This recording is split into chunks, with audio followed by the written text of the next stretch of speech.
अस्सलाम वालेकुम। उम्मीद है आप सब खैरियत से होंगे।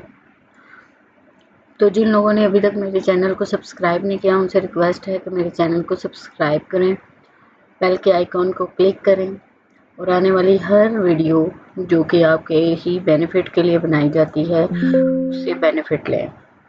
शुक्रिया। तो चलते हैं आज अपने टॉपिक की तरफ। डेप्रिसिएशन। डेप्रिसिएशन आप ऑलरेडी डिस्कस कर चुके हैं कि डेप्रिसिएशन एक ऐसा एक्सपेंस है जो कि एक्चुअल में नहीं होता, नॉन कैश आइटम है और इसको हमेशा ही कैश फ्लो में ऐड बैक किया जाता है। तो आज हम इसके मेथड्स वगैरह पढ़ेंगे कि किस तरह से कितने तरीक़ों से इसको कैलकुलेशन की जाती है। वैसे तो इसके तीन मेथड हैं, लेकिन यहाँ पे जो डिस्कस किए जा रहे हैं हम जस्ट उसी को डिस्कस करेंगे। जैसे कि उन्होंने कहा है कि ऑटोमोबाइल है, उसकी जो कॉस्टिंग है $12,000 है और इसका अगर हम MARC जो कि इसकी हम लोग परसेंटेज निकालते हैं जिस पे इसको डेप्रिसिएट किया जाता है वो है 20%। फर्स्ट ईयर में 32, 19.2 in third year, fourth year में 11.52, 5 में भी सेम है, 6 में 5.76 जो कि टोटल बनती है 100%। ये चीज़ आप नोट कीजिएगा कि प्रोडक्ट जब भी आप डेप्रिसिएट करोगे फुल्ली इसको सैल्वेज वैल्यू करोगे इसकी।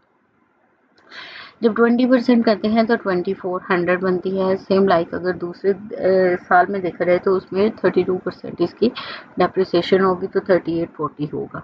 ये हमने बेसिकली किस तरह से कैलकुलेशन करनी है, अगर हम देखा जाए इसको तो कैलकुलेटर पे चेक करते हैं। 12,000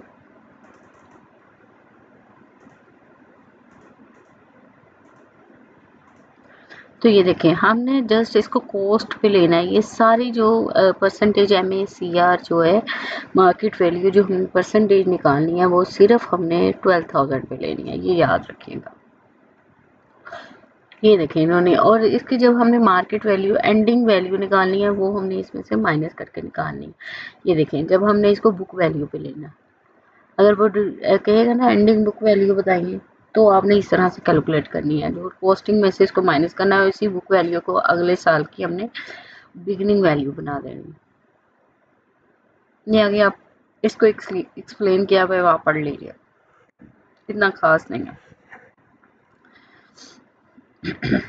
ये भी सेम लाइक दैट है। दूसरी उन्होंने एग्जांपल दे दिया दी एम कॉर्पोरेशन। ये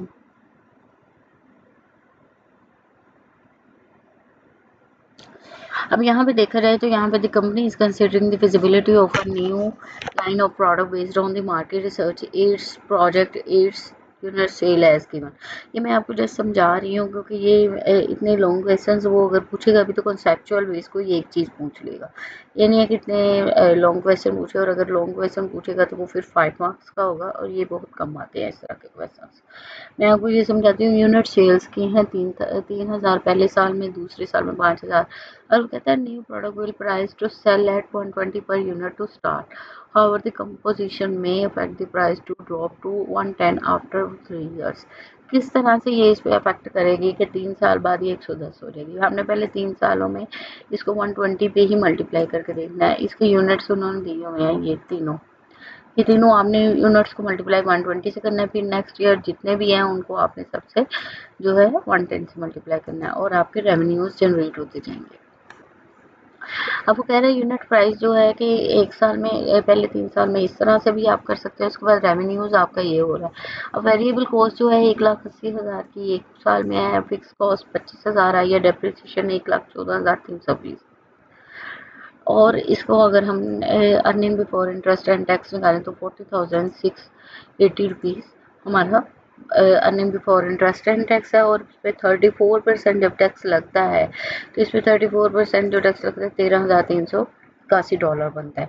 और जब इसको नेट किया जाता है तो 26,000। इसी तरह से आपने बाकी सारे सालों को भी देख लेना है। अगर आपको इसमें किसी किस्म का इशू आए तो आप प्लीज़ मुझसे कंसल्ट कर सकते हैं। Net working capital starts out at 20,000 and then rises to 15% of sale. कहता है कि मैंने इनिशियल जो डिपॉजिट किया वो 20,000 से किया, उसके बाद जो है मैंने जो जनरेट किया उसमें 15% सेल को जनरेट करता गया।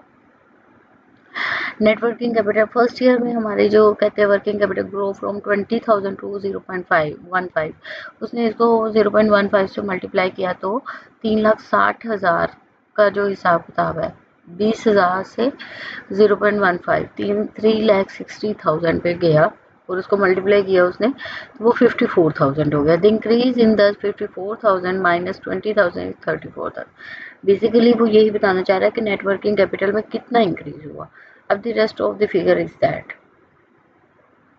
नेटवर्किंग कैपिटल आपको आइडिया हो गया होगा कि फर्स्ट ईयर में जो रेवेन्यू था 3,60,000 था। उसके बाद नेक्स्ट ईयर में जितने भी रेवेन्यूज इंक्रीज हुए हैं उसके अकॉर्डिंग उन्होंने जो भी उनके जिसके भी अकॉर्डिंग ये कर रहे हैं परसेंटेज लगा रहे हैं तो इसको 54,000 हो जाएगा, फिर इसके बाद 90,000 हो जाएगा। अब 90,000 का निकलना किस तरह से होता है ये भी 0.15 से ही इन्होंने किया है। ठीक है, कैपिटल स्पेंडिंग में आप ऑलरेडी आपको बता चुकी हूँ कि कैपिटल वर्किंग कैपिटल में कैपिटल स्पेंडिंग ये होती है कि आपने कोई कैपिटल इन्वेस्टमेंट की होती है, कुछ तो उसको परचेज किया जाता है, जैसे कि कोई बिल्डिंग परचेज कर ली है, जैसे कि कोई मशीनरी परचेज किया, ये कैपिटल स्पेंडिंग है जो कि लॉन्ग टर्म के लिए होती है। अब इसमें इन्होंने देखेंगे शो किया हुआ है invested 800 at year 0 which by consumption will be worth 1,60,000 at the end of the project. It will have a book value of 0 at the end. वो कहता है 1,60,000 excess of market value over book value is taxable. कहता है कि अगर suppose एक जो है प्रोजेक्ट की प्राइस या एक एसेट की प्राइस जो है वो 8 लाख है और उसकी जो वर्थ है at the end of year 1,60,000 से इंक्रीज हो गई है तो 1,60,000 जो उसका अपर अमाउंट है उस पर टैक्स चार्ज होगा। यही बात आपने याद रखनी है, वो कभी कंफ्यूज कर सकता है इस हवाले से। तो व्यूअर्स ये था हमारा आज का लेक्चर। आज का लेक्चर कुछ भी इतना खास नहीं था, इसलिए कुछ ज़्यादा इन डिटेल में नहीं मैं गई क्योंकि इसमें से कुछ खास क्वेश्चन नहीं आते। लेकिन हाँ, कॉन्सेप्चुअल बेस आपको हर कॉन्सेप्ट का पता होना चाहिए। आपकी बेस एक ऐसी बेस है जो ना तो यहाँ तक महदूद है कि आपने ये जस्ट पेपर पास करना है, ये बल्कि आगे आपका एक करियर डेवलप करती है, आपको अकाउंट्स की फील्ड में एक अच्छा और कैलिबर वाला अकाउंटेंट बनाती है। तो व्यूअर्स मेरे साथ जुड़े रहिएगा इंशाल्लाह। जो आपको इस हवाले से हेल्प चाहिए होगी आई विल हेल्प यू। और दुआओं में याद रखिएगा और चैनल को सब्सक्राइब करना मत भूलिएगा। कमेंट भी प्यारा सा कर दीजिएगा और अगर कोई चीज़ ना समझ आए तो इंशाल्लाह मैंने डिटेल में अपनी डिस्क्रिप्शन में अपना नंबर दिया होगा, वो आप चेक कर लीजिएगा, उस पर आप कॉन्टैक्ट कर लीजिएगा। शुक्रिया।